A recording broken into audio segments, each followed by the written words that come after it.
ನಾವು ಇವತ್ತು ಹಬ್ಬವನ್ನು ಆಚರಣೆ ಮಾಡ್ತೀವಿ.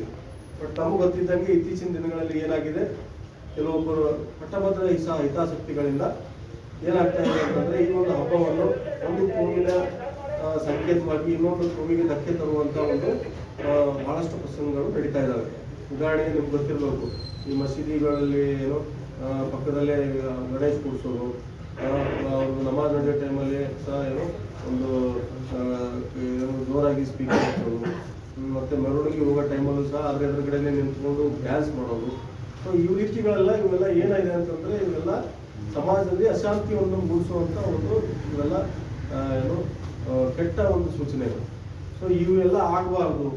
ನಾವು ನಮ್ಮ ಹಬ್ಬವನ್ನು ನಾವು ಭಾಳ ಗೌರವಪೂರ್ವಕವಾಗಿ ಮತ್ತು ಯಾರ ಹಕ್ಕಿಗೂ ಚ್ಯುತಿ ಬರದಂತೆ ಬೇರೆಯವರ ಒಂದು ಏನೋ ಒಂದು ಧಾರ್ಮಿಕ ಒಂದು ನಂಬಿಕೆಗಳಿಗೆ ಧಕ್ಕೆ ತರಲಾರ್ದಂಗೆ ನಾವು ನಮ್ಮ ಹಬ್ಬ